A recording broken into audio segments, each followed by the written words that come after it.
ಇಂದು ತೆಂಬಾ ಬೂಮಾ ಎಂಬ ಹೆಸರು ಕೇವಲ ಒಬ್ಬ ಕ್ರಿಕೆಟ್ ಆಟಗಾರನ ಹೆಸರಾಗಿ ಉಳಿದಿಲ್ಲ. ಅದು ದಕ್ಷಿಣ ಆಫ್ರಿಕಾ ಕ್ರಿಕೆಟ್ಗೆ ಬಂದ ಹೊಸ ಬದಲಾವಣೆ, ಹೊಸ ಆತ್ಮವಿಶ್ವಾಸ ಮತ್ತು ನೂತನ ದೃಢತೆಯ ಪ್ರತೀಕವಾಗಿ ಕಾಣ್ತಿದೆ.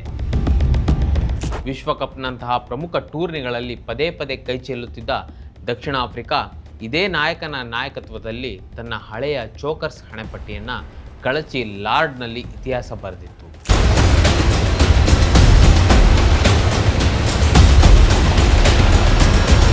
ವೀಕ್ಷಕರೇ ನಮಸ್ಕಾರ, ಈ ದಿನ .comಗೆ ಸ್ವಾಗತ. ನಾನು ಮನೋಜ್. ದಕ್ಷಿಣ ಆಫ್ರಿಕಾದ ಟೆಸ್ಟ್ ತಂಡದ ನಾಯಕ ತೆಂಬಾ ಬೂಮಾ ಅವರ ಜೀವನ ಪಯಣವೇ ಸ್ವತಃ ದೇಶದ ಪರಿವರ್ತನೆಯ ಪ್ರತಿಬಿಂಬ. ವರ್ಣಭೇದ ನೀತಿ ಕೊನೆಗೊಂಡ ಕೆಲವೇ ವರ್ಷಗಳ ಮೊದಲು ಜನಿಸಿದ ಬೌಮಾ ಕಪ್ಪು ಆಟಗಾರನಾಗಿ ಕ್ರಿಕೆಟ್ ವ್ಯವಸ್ಥೆಯಲ್ಲಿದ್ದ ಅಡಚಣೆಗಳನ್ನು ಧೈರ್ಯದಿಂದ ಎದುರಿಸಿ ಮುಂದೆ ಬಂದವರು. ಲಾಂಗಾ ಟೌನ್ಶಿಪ್ನ ಸರಳ ಬಾಲ್ಯದಿಂದ ರಾಷ್ಟ್ರೀಯ ತಂಡದ ನಾಯಕತ್ವದವರೆಗೆ ಏರಿದ ಈ ಹಾದಿ ಕೇವಲ ಕ್ರೀಡಾ ಸಾಧನೆಯಲ್ಲ, ಸಾಮಾಜಿಕ ಬದಲಾವಣೆಯ ಸಂಕೇತವೂ ಆಗಿದೆ. ಬೌಮಾ ಅವರ ಕತೆ ಹೊಸ ದಕ್ಷಿಣ ಆಫ್ರಿಕಾದ ಸಮಾನತೆ, ಆತ್ಮವಿಶ್ವಾಸ ಮತ್ತು ಹೊಸ ಅವಕಾಶಗಳ ಪ್ರತಿಕೃತಿಯಾಗಿ ನಿಂತಿದೆ. ತೆಂಬಾ ಬೌಮಾ ಅವರು 1990ರ ಮೇ 17ರಂದು ದಕ್ಷಿಣ ಆಫ್ರಿಕಾದ ಕೇಪ್ ಟೌನ್ ನಗರದ ಹತ್ತಿರದ ಲ್ಯಾಂಗಾ ಎಂಬ ಕಪ್ಪು ಜನರು ವಾಸಿಸುವ ಪ್ರದೇಶದಲ್ಲಿ ಜನಿಸಿದರು. ದಕ್ಷಿಣ ಆಫ್ರಿಕಾ ವರ್ಣಭೇದ ನೀತಿ 1994ರಲ್ಲಿ ಸರ್ಕಾರಿ ಮಟ್ಟದಲ್ಲಿ ಅಧಿಕೃತವಾಗಿ ಕೊನೆಗೊಂಡಿತು. ಆದರೆ ಸಮಾಜದಲ್ಲಿ ಜನರ ಮನಸ್ಸು ನಡವಳಿಕೆಗಳಲ್ಲಿ ಆ ಜಾತಿ ತಾರತಮ್ಯ ಇನ್ನೂ ಆಳವಾಗಿ ಬೇರೂರಿ ನಿಂತಿತ್ತು. ಅದು ಸುಲಭವಾಗಿ ಮಾಯವಾಗಿರಲಿಲ್ಲ. ತೆಂಬಾ ಅವರು ಕಪ್ಪು ಚರ್ಮದವರ ಸಮುದಾಯದ ಕುಟುಂಬದಲ್ಲಿ ಹುಟ್ಟಿದ್ರಿಂದ ಅವರ ಬಾಲ್ಯ ಬಹಳಷ್ಟು ಬಡತನದ ನಡುವೆಯೇ ಕಳೆಯಿತು. ಆರ್ಥಿಕ ಸಮಸ್ಯೆ, ಉತ್ತಮ ಶಿಕ್ಷಣ, ಆರೋಗ್ಯ ಸೌಲಭ್ಯಗಳ ಕೊರತೆ, ಸಮಾಜದಲ್ಲಿ ತಾರತಮ್ಯ ಇವೆಲ್ಲವೂ ಅವರ ಸಣ್ಣ ವಯಸ್ಸಿನ ಜೀವನದ ಭಾಗವಾಗಿದ್ವು. ತೆಂಬಾ ಬೌಮಾ ಅವರದು ಸಾಮಾನ್ಯ ಕಾರ್ಮಿಕ ಕುಟುಂಬ. ತಂದೆ ದಿನಗೂಲಿ ನೌಕರರು, ತಾಯಿ ಗೃಹಿಣಿ. ಮನೆಯಲ್ಲಿ ಐಷಾರಾಮಿ ಎಂಬುದೇ ಇರಲಿಲ್ಲ. ಆದರೆ ಕ್ರಿಕೆಟ್ ಮೇಲಿನ ಪ್ರೀತಿ ಅಪಾರವಾಗಿತ್ತು. ಸಣ್ಣ ವಯಸ್ಸಿನಿಂದಲೇ ಕೇಪ್ ಟೌನ್ನ ರಸ್ತೆಗಳಲ್ಲೂ ಮಣ್ಣಿನ ಮೈದಾನಗಳಲ್ಲೂ ಪ್ಲಾಸ್ಟಿಕ್ ಚೆಂಡಿನೊಂದಿಗೆ ಆಟವಾಡುತ್ತಿದ್ದ ತೆಂಬಾ ಆ ಆಟವನ್ನೇ ತನ್ನ ಭವಿಷ್ಯವನ್ನಾಗಿ ಮಾಡಿಕೊಂಡರು. ಆರ್ಥಿಕ ಸಂಕಷ್ಟ, ಸೌಲಭ್ಯಗಳ ಕೊರತೆ ಎದುರಿಸುತ್ತಲೇ ತಾಳ್ಮೆಯಿಂದ ತರಬೇತಿ ಪಡೆದು ದಕ್ಷಿಣ ಆಫ್ರಿಕಾ ತಂಡದ ನಾಯಕನಾಗಿ ಏರಿದ ತೆಂಬಾ ಬೌಮಾ ಅವರ ಯಶಸ್ಸು ಕಠಿಣ ಪರಿಶ್ರಮ ಮತ್ತು ಛಲಕ್ಕೆ ಸಾಕ್ಷಿಯಾಗಿದೆ. ಬಾಲ್ಯದಲ್ಲಿ ತೆಂಬಾ ಬೌಮಾ ಅವರಿಗೆ ಗುಣಮಟ್ಟದ ಕ್ರಿಕೆಟ್ ಕಿಟ್ಗಳು ಸಿಗ್ತಿರಲಿಲ್ಲ. ವೃತ್ತಿಪರ ಕೋಚಿಂಗ್ನ ಕನಸೂ ದೂರವಾಗಿತ್ತು. ಆದರೆ ಅವರ ಅಪೂರ್ವ ಪ್ರತಿಭೆಯನ್ನು ಮೊದಲು ಗುರುತಿಸಿದ ಸ್ಥಳೀಯ ಕೋಚ್ಗಳು ಅವರಿಗೆ ಪ್ರೋತ್ಸಾಹದ ದೊಡ್ಡ ಬೆಂಬಲವಾದರು. ನಂತರ ಕೇಪ್ ಟೌನ್ನ ಪ್ರತಿಷ್ಠಿತ ಸೆಂಟ್ ಜೋಸೆಫ್ ಕಾಲೇಜಿನಲ್ಲಿ ವಿದ್ಯಾಭ್ಯಾಸಕ್ಕೆ ಪ್ರವೇಶ ದೊರೆತದ್ದು ತೆಂಬಾ ಅವರ ಜೀವನಕ್ಕೆ ನಿರ್ಣಾಯಕ ತಿರುವು ನೀಡಿತು. ಉತ್ತಮ ಮೈದಾನ, ಗುಣಮಟ್ಟದ ಸೌಲಭ್ಯಗಳು ಮತ್ತು ವೃತ್ತಿಪರ ತರಬೇತಿ ಇಲ್ಲಿ ದಕ್ಕಿದ್ದರಿಂದ ಅವರ ಕ್ರಿಕೆಟ್ ಪಯಣ ದೃಢವಾದ ಆಧಾರ ಪಡೆಯಿತು. ಈ ಅವಕಾಶವೇ ಅವರನ್ನು ದಕ್ಷಿಣ ಆಫ್ರಿಕಾ ತಂಡದ ನಾಯಕನನ್ನಾಗಿ ಮಾಡುವಲ್ಲಿ ಪ್ರಮುಖ ಪಾತ್ರ ವಹಿಸಿತು. ಸೆಂಟ್ ಜೋಸೆಫ್ ಶಾಲೆಯಲ್ಲಿ ಒಳ್ಳೆಯ ಕ್ರಿಕೆಟ್ ಮೈದಾನ ಸೌಲಭ್ಯಗಳಿದ್ವು. ಆದರೆ ಕಪ್ಪು ಚರ್ಮದ ವಿದ್ಯಾರ್ಥಿಯಾಗಿದ್ದ ತೆಂಬಾ ಅವರನ್ನು ಎಲ್ಲರೂ ಸಂಪೂರ್ಣ ಸ್ವೀಕಾರ ಮಾಡಲಿಲ್ಲ. ಕೆಲವರು ಜಾತಿಯನ್ನು ಗೇಲಿ ಮಾಡಿದರು, ಅವಮಾನಿಸ್ತಿದ್ರು. ಆ ನೋವುಗಳು ಅವರಿಗೆ ತುಂಬ ಕಷ್ಟ ನೀಡಿದ್ವು. ಆದರೂ ತೆಂಬಾ ಆ ಎಲ್ಲ ದುಃಖವನ್ನು ಹೃದಯದೊಳಗೆ ಹೂತು ಹಾಕಿ ಕೇವಲ ಕ್ರಿಕೆಟ್ ಮೇಲೆಯೇ ಗಮನ ನೀಡಿ ತಮ್ಮ ಆಟವನ್ನು ಇನ್ನಷ್ಟು ಬಲಪಡಿಸಿಕೊಂಡರು. ಅವರಲ್ಲಿದ್ದ ಪ್ರತಿಭೆ ಮತ್ತು ಶಿಸ್ತನ್ನು ಗಮನಿಸಿದ ಸ್ಥಳೀಯ ಕೋಚ್ಗಳು ಅವರನ್ನು ನಿರಂತರವಾಗಿ ಉತ್ತೇಜಿಸಿದರು. ಅವರ ಸಲಹೆ, ಬೆಂಬಲವೇ ತೆಂಬಾ ಮುಂದಿನ ಹೆಜ್ಜೆಗೆ ಆಧಾರವಾಯಿತು. ಉತ್ತಮ ಮೂಲಸೌಕರ್ಯ, ಶಿಸ್ತುಬದ್ಧ ತರಬೇತಿ ಮತ್ತು ಅಂತಾರಾಷ್ಟ್ರೀಯ ಮಟ್ಟದ ಸಂಪರ್ಕ ಹಾಗೂ ಅನುಭವ ಸಿಕ್ಕ ಪರಿಣಾಮ ತೆಂಬಾ ತಮ್ಮ ಪ್ರತಿಭೆಯನ್ನು ಇನ್ನಷ್ಟು ಮೆರುಗುಗೊಳಿಸಿ ವೃತ್ತಿಪರ ಕ್ರಿಕೆಟ್ ಕನಸಿನತ್ತ ಆತ್ಮವಿಶ್ವಾಸದಿಂದ ಸಾಗಲು ಪ್ರಾರಂಭಿಸಿದರು. ಪರಿಶುದ್ಧ ನಂದಿನಿ ಹಾಲಿನಿಂದ ತಯಾರಿಸಿದ ನೈಜ ನಂದಿನಿ ಐಸ್ ಕ್ರೀಮ್ಸ್. ನಿಂದನೆಗೆ ಪ್ರತಿಭೆಯಿಂದಲೇ ಉತ್ತರ. 2008ರಲ್ಲಿ ದಕ್ಷಿಣ ಆಫ್ರಿಕಾದ ಕೇಪ್ ಟೌನ್ನಲ್ಲಿ ನಡೆದ ಅಂಡರ್-19 ವಿಶ್ವಕಪ್ ತೆಂಬಾ ಬೌಮಾ ಅವರ ಕ್ರಿಕೆಟ್ ಜೀವನಕ್ಕೆ ಮೈಲುಗಲ್ಲು ನೀಡಿತು. ಕೇವಲ 17 ವರ್ಷದ ಬಾಲಕನಾಗಿದ್ದ ಅವರು ದಕ್ಷಿಣ ಆಫ್ರಿಕಾ ತಂಡಕ್ಕೆ ನಾಯಕನಾಗಿ ಆಯ್ಕೆಯಾದರು. ತಂಡವನ್ನು ಸಮರ್ಥವಾಗಿ ಮುನ್ನಡೆಸಿದ ಬೌಮಾ ಬ್ಯಾಟಿಂಗ್ನಲ್ಲಿಯೂ ಅದ್ಭುತ ಪ್ರದರ್ಶನ ನೀಡಿದರು. ಆಟದಲ್ಲಿ ಸ್ಥಿರತೆ, ತಾಳ್ಮೆ ಮತ್ತು ತಾಂತ್ರಿಕ ನೈಪುಣ್ಯದಿಂದ ಎಲ್ಲರ ಗಮನ ಸೆಳೆದರು. ಈ ಪಂದ್ಯಾವಳಿಯ ಮೂಲಕ ತೆಂಬಾ ಬೌಮಾ ಎಂಬ ಹೆಸರು ಕ್ರಿಕೆಟ್ ಲೋಕದಾದ್ಯಂತ ಪ್ರಖ್ಯಾತವಾಯಿತು. ಅಂತಾರಾಷ್ಟ್ರೀಯ ಮಟ್ಟದಲ್ಲಿ ಆಟಗಾರರು ಮತ್ತು ತಜ್ಞರು ಅವರ ನಾಯಕತ್ವ ಹಾಗೂ ಪ್ರತಿಭೆಯನ್ನು ಮೆಚ್ಚಿಕೊಂಡರು. ಇದೇ ಸಾಧನೆ ಬೌಮಾ ಅವರನ್ನು ಭವಿಷ್ಯದಲ್ಲಿ ಹಿರಿಯರ ತಂಡದ ನಾಯಕನನ್ನಾಗಿ ನೇಮಿಸುವ ಮೊದಲ ಹೆಜ್ಜೆಯಾಯಿತು. ದಕ್ಷಿಣ ಆಫ್ರಿಕಾದಲ್ಲಿ ವರ್ಣಭೇದ ನೀತಿ ಅಂತ್ಯವಾದ ನಂತರ ದೇಶದ ಕ್ರೀಡೆಯಲ್ಲಿ ಸಮಾನತೆ ತರಲು ಸರ್ಕಾರವು ಮೀಸಲಾತಿ ಪದ್ಧತಿ ಜಾರಿಗೊಳಿಸಿತು. ಈ ನೀತಿಯಂತೆ ಪ್ರತಿ ಪಂದ್ಯದಲ್ಲಿ ಕನಿಷ್ಠ 6 ಜನ ಕಪ್ಪು ಬಣ್ಣ ಚರ್ಮದ ಆಟಗಾರರು ಆಡಲೇಬೇಕಿತ್ತು.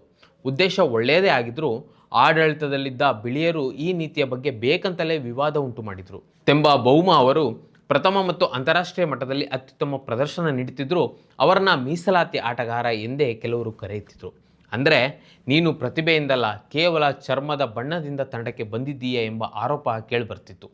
ಮಾಧ್ಯಮಗಳಲ್ಲೂ ಸಾಮಾಜಿಕ ಜಾಲತಾಣಗಳಲ್ಲೂ ಒಂದು ವರ್ಗದ ಜನರಿಂದ ಈ ಟೀಕೆ ಪದೇ ಪದೇ ಕೇಳಿಬರ್ತಿತ್ತು. ಪ್ರತಿ ಬಾರಿ ರನ್ ಗಳಿಸ್ತಿದ್ರು ಅಥವಾ ತಪ್ಪು ಮಾಡಿದರೂ ಮೀಸಲಾತಿಯಿಂದ ಬಂದವನು ಎಂದು ಅಣಕಿಸ್ತಿದ್ರು. ಆದರೂ ತೆಂಬಾ ಈ ಎಲ್ಲ ಟೀಕೆಗಳನ್ನು ತಾಳ್ಮೆಯಿಂದ ಎದುರಿಸಿ ತಮ್ಮ ಬ್ಯಾಟಿಂಗ್ ಮತ್ತು ನಾಯಕತ್ವದಿಂದಲೇ ಉತ್ತರ ನೀಡುತ್ತಾ ಬಂದರು. ಮೊದಲ ಪಂದ್ಯದಲ್ಲೇ ಶತಕ. 2014ರಲ್ಲಿ 24ರ ಹರೆಯದ ತೆಂಬಾ ಬೌಮಾ ದಕ್ಷಿಣ ಆಫ್ರಿಕಾ ಟೆಸ್ಟ್ ತಂಡಕ್ಕೆ ಆಯ್ಕೆಯಾದಾಗ ದೇಶವೇ ಅವರತ್ತ ನಿರೀಕ್ಷೆಯಿಂದ ನೋಡಿತು. ವೆಸ್ಟ್ ಇಂಡೀಸ್ ವಿರುದ್ಧ ಪೋರ್ಟ್ ಆಫ್ ಸ್ಪೇನ್ನಲ್ಲಿ ನಡೆದ ಮೊದಲ ಟೆಸ್ಟ್ನ 2ನೇ ಇನ್ನಿಂಗ್ಸ್ನಲ್ಲಿ ಅವರು 148 ರನ್ ಬಾರಿಸಿ ದಾಖಲೆ ನಿರ್ಮಿಸಿದರು. ಆದರೆ ಆ ಯಶಸ್ಸು ಹಾಗೆಯೇ ಮುಂದುವರಿಯಲಿಲ್ಲ. ಮುಂದಿನ ವರ್ಷಗಳಲ್ಲಿ ಫಾರ್ಮ್ ಕುಸಿಯುತ್ತಾ ಬಂದಂತೆ ತಂಡದಿಂದ ಹೊರಗುಳಿಯಬೇಕಾಯಿತು. ಇದೇ ವೇಳೆ ಅವರಿಗೆ ಕೋಟ ಆಟಗಾರನೆಂಬ ನಿಂದನೆ ಪುನಃ ಮರುಕಳಿಸುತ್ತಿತ್ತು. ಅವರ ಪ್ರತಿಭೆಗಿಂತ ಆ ಅವಮಾನ ದೊಡ್ಡದಾಗಿ ಕಾಣುವ ಮಟ್ಟಕ್ಕೆ ಶ್ವೇತವರ್ಣೀಯರು ಅವರಿಗೆ ಹಿನ್ನಡೆ ದೊರಕಿಸಲು ಸದಾ ಪ್ರಯತ್ನಿಸುತ್ತಿದ್ದರು. ಆದರೂ ಬೌಮಾ ಇದಕ್ಕೆಲ್ಲ ಅಂಜದೆ ಶಾಂತ ಚಿತ್ತತೆಯಿಂದ ತಮ್ಮ ಗುರಿಯನ್ನು ಆಟದತ್ತ ಮುಂದುವರಿಸಿದರು.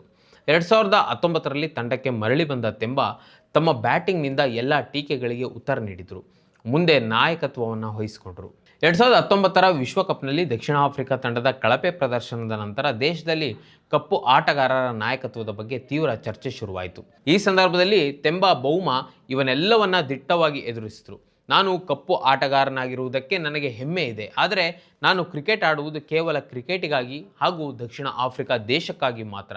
ಬಣ್ಣ ಅಥವಾ ಜಾತಿಗಾಗಿ ನಾನು ಆಡುವುದಿಲ್ಲ ಎಂದು ದೃಢವಾಗಿ ಉತ್ತರ ನೀಡಿದರು. 2021ರ ಜನವರಿಯಲ್ಲಿ ತೆಂಬಾ ಬೌಮಾ ದಕ್ಷಿಣ ಆಫ್ರಿಕಾದ ಮೊದಲ ಕಪ್ಪು ಬಣ್ಣದ ಟೆಸ್ಟ್ ನಾಯಕರಾಗಿ ನೇಮಕವಾದ ಕ್ಷಣ ದೇಶದ ಕ್ರಿಕೆಟ್ ಇತಿಹಾಸದಲ್ಲಿ ಮಹತ್ವದ ಮೈಲಿಗಲ್ಲಾಗಿತ್ತು. ಡೀನ್ ಎಲ್ಗರ್ ಗಾಯದ ಕಾರಣ ಹೊರಬಿದ್ದ ನಂತರ ತಾತ್ಕಾಲಿಕವಾಗಿ ನಾಯಕತ್ವ ವಹಿಸಿಕೊಂಡ ಬೌಮಾ ಪಾಕಿಸ್ತಾನದ ವಿರುದ್ಧದ ಸರಣಿಯಲ್ಲಿ ತಂಡವನ್ನು ಗೆಲ್ಲಿಸಿ ತಮ್ಮ ನಾಯಕತ್ವ ಸಾಮರ್ಥ್ಯವನ್ನು ದೃಢಪಡಿಸಿದರು. ಈ ಸಾಧನೆ ತಂಡದೊಳಗಿನ ಬದಲಾವಣೆ ಮತ್ತು ಪ್ರತಿನಿಧಿತ್ವ ಚರ್ಚೆಗಳಿಗೆ ಹೊಸ ವಿಶ್ವಾಸ ತುಂಬಿದಂತಾಯಿತು. ಅನಂತರವೂ ನಾಯಕತ್ವದಲ್ಲಿ ಏರಿಳಿತಗಳು ಉಂಟಾದವು. 2023ರ ವಿಶ್ವಕಪ್ನಲ್ಲಿ ದಕ್ಷಿಣ ಆಫ್ರಿಕಾದ ಏಕದಿನ ತಂಡ ಸೆಮಿಫೈನಲ್ ತಲುಪಿದ್ರೂ ಟೆಸ್ಟ್ ತಂಡಕ್ಕೆ ದೊಡ್ಡ ಯಶಸ್ಸು ಸಿಗಲಿಲ್ಲ. ಆದರೂ ತೆಂಬಾ ಅವರ ಶಾಂತ ಸ್ವಭಾವ, ಆಟಗಾರರೊಂದಿಗಿನ ಸ್ನೇಹದ ಗುಣ, ಎಲ್ಲರನ್ನ ಒಗ್ಗೂಡಿಸುವ ಸಾಮರ್ಥ್ಯ ಅವರನ್ನ ಒಬ್ಬ ಉತ್ತಮ ನಾಯಕನನ್ನಾಗಿ ಮಾಡಿದೆ. ಅಲ್ಲದೆ ದಕ್ಷಿಣ ಆಫ್ರಿಕಾದ ವಿಶ್ವಾಸಾರ್ಹ ಬ್ಯಾಟ್ಸ್ಮನ್ಗಳಲ್ಲಿ ಒಬ್ಬರಾಗಿದ್ದಾರೆ. ಮೊದಲ ಬಾರಿಗೆ ಟೆಸ್ಟ್ ಚಾಂಪಿಯನ್ಶಿಪ್, ವಿಶ್ವಕಪ್ಗಳಂತಹ ದೊಡ್ಡ ಟೂರ್ನಿಗಳಲ್ಲಿ ಫೈನಲ್ಗೆ ಬಂದು ಚೋಕರ್ಸ್ ಎಂಬ ಹಣೆಪಟ್ಟಿಯೊಂದಿಗೆ ಹಿಂಜರಿಯುತ್ತಿದ್ದ ದಕ್ಷಿಣ ಆಫ್ರಿಕಾ ಕ್ರಿಕೆಟ್ ತಂಡ ಮೊದಲ ಬಾರಿಗೆ ತೆಂಬಾ ಬೌಮಾ ಸಾರಥ್ಯದಲ್ಲಿ 2025ರ ವಿಶ್ವ ಟೆಸ್ಟ್ ಚಾಂಪಿಯನ್ಶಿಪ್ ಫೈನಲ್ನಲ್ಲಿ ಐತಿಹಾಸಿಕ ಜಯ ಸಾಧಿಸಿತು. ಲಾರ್ಡ್ನಲ್ಲಿ ಆಸ್ಟ್ರೇಲಿಯಾವನ್ನು 5 ವಿಕೆಟ್ಗಳಿಂದ ಸೋಲಿಸಿ ಮೊದಲ ICC ಟ್ರೋಫಿ ತನ್ನದಾಗಿಸಿಕೊಂಡಿತು. ಪ್ರಸ್ತುತ ಭಾರತ ಪ್ರವಾಸದ ಮೊದಲ ಟೆಸ್ಟ್ನಲ್ಲೂ ದಕ್ಷಿಣ ಆಫ್ರಿಕಾ ತನ್ನ ಹೊಸ ಆತ್ಮವಿಶ್ವಾಸವನ್ನು ಮುಂದುವರಿಸಿದೆ. ನವೆಂಬರ್ 14ರಂದು ಈಡನ್ ಗಾರ್ಡನ್ಸ್ನ ಕ್ರೀಡಾಂಗಣದಲ್ಲಿ ನಡೆದ ಪಂದ್ಯದಲ್ಲಿ ದಕ್ಷಿಣ ಆಫ್ರಿಕಾ ತಂಡ 30 ರನ್ಗಳ ಅಂತರದಲ್ಲಿ ಗೆಲುವು ಸಾಧಿಸಿದ್ದು ಭಾರತದ ನೆಲದಲ್ಲಿ ಬೌಮಾ ನಾಯಕತ್ವಕ್ಕೆ ಒಳ್ಳೆಯ ಆರಂಭ ನೀಡಿದೆ. ಈ ಗೆಲುವು ಕೇವಲ ಒಂದು ಜಯವಲ್ಲ, ತಂಡದೊಳಗೆ ಹುಟ್ಟಿರುವ ಹೊಸ ಭರವಸೆ, ಒಗ್ಗಟ್ಟು ಮತ್ತು ಕಷ್ಟಕ್ಕೂ ಹೋರಾಡುವ ಮನಸ್ಸನ್ನು ಇದು ಸ್ಪಷ್ಟವಾಗಿ ತೋರಿಸುತ್ತದೆ.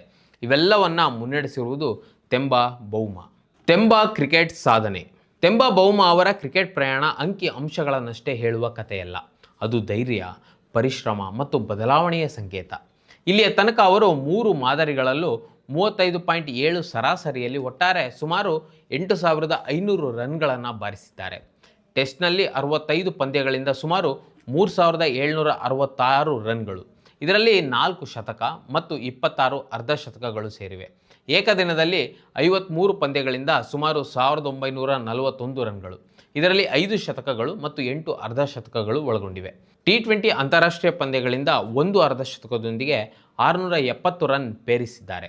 ಒಟ್ಟಿನಲ್ಲಿ ಬೌಮಾ ಅವರ ಸಾಧನೆ ಕೇವಲ ರನ್ಗಳಲ್ಲಿ ಮಾತ್ರವಲ್ಲ, ದಕ್ಷಿಣ ಆಫ್ರಿಕಾದಲ್ಲಿ ಕಪ್ಪು ಬಣ್ಣದ ಆಟಗಾರರಿಗೆ ಆತ್ಮವಿಶ್ವಾಸ ತುಂಬಿದ ಆದರ್ಶ ವ್ಯಕ್ತಿಯನ್ನಾಗಿ ತೊಡಗಿಕೊಂಡಿರುವುದೇ ಅವರ ದೊಡ್ಡ ಯಶಸ್ಸು.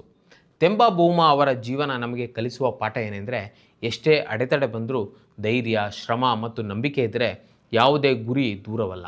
ಕಪ್ಪು ಬಣ್ಣದ ಆಟಗಾರರಿಗೆ ದಾರಿದೀಪವಾಗಿರುವ ಅವರ ಸಾಧನೆ ದಕ್ಷಿಣ ಆಫ್ರಿಕಾ ಕ್ರಿಕೆಟ್ ಇತಿಹಾಸದಲ್ಲೇ ಶಾಶ್ವತವಾಗಿ ಉಳಿಯಲಿದೆ. ಮತ್ತಷ್ಟು ವಿಶೇಷ ವಿಡಿಯೋಗಳನ್ನು ನೋಡಲು ಮತ್ತು ಹೊಸ ವಿಡಿಯೋಗಳ ಬಗ್ಗೆ ತಿಳಿಯಲು ಈ ದಿನ .com ಯೂಟ್ಯೂಬ್ ಚಾನೆಲ್ ಸಬ್ಸ್ಕ್ರೈಬ್ ಮಾಡಿ ಮತ್ತು ಬೆಲ್ ಐಕಾನ್ ಕ್ಲಿಕ್ ಮಾಡಿ.